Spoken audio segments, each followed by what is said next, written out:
Buenas noches, les vengo a hablar sobre el crecimiento de Harrod para Japón, especialmente en 1900, no solo en esos años, pero más que todo en ese.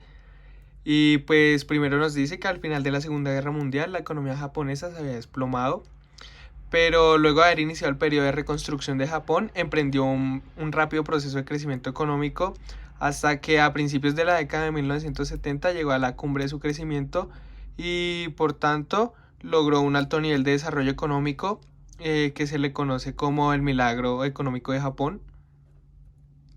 Entonces nos dice que para entender la evolución de la economía japonesa en el siglo XX es necesario conocer cómo transcurrió el proceso en Japón durante 3 siglos anteriores, desde el periodo de 1600 hasta los inicios del siglo XX, en el cual nos dice que hubo cambios políticos, económicos y sociales que modificarían el pensamiento en Japón, su escala de valores, su comportamiento social y sus instituciones.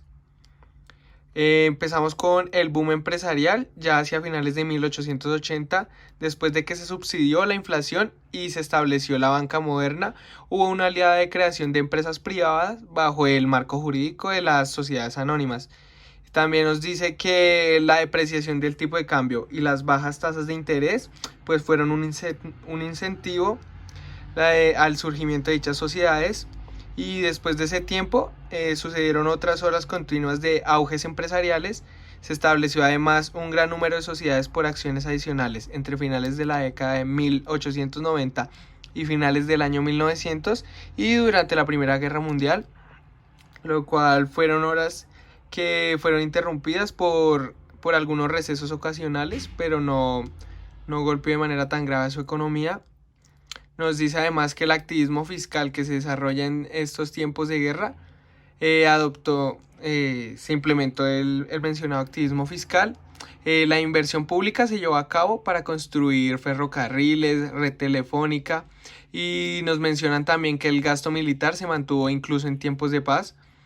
Entonces, por su parte, se inició gestión económica en Taiwán, una colonia adquirida en 1895, y a través de la creación de instituciones y la realización de inversión pública se logró aumentar su economía.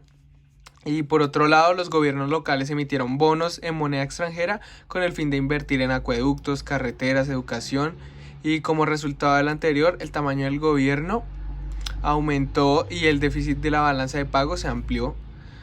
Entonces acá encontramos la gráfica que encontrábamos en el texto. Cabe resaltar que esta gráfica ya es de 1970 hasta 1999, y ahí podemos ver la tasa de crecimiento real y garantizada de Harrod para Japón. Y lo que sacamos de acá es que se ha demostrado la inexistencia de una relación lineal entre la tasa de ahorro y la tasa de crecimiento. ¿Qué quiere decir?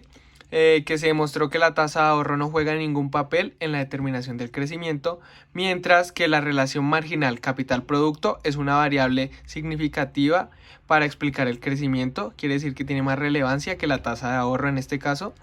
Y asimismo, el crecimiento de las importaciones afecta el crecimiento a nivel de todas las muestras que se veían en el texto, excepto hablando de África. En este no afectó, pero en la parte de Japón sí. Y también se concluye que la tasa de ahorro no determina pues la tasa de crecimiento, y así pueden coexistir altas tasas de ahorro con bajas tasas de crecimiento de la economía, o bajas tasas de ahorro con altas tasas de crecimiento de la economía, que en la cual podemos tomar como ejemplo a Japón. Muchas gracias.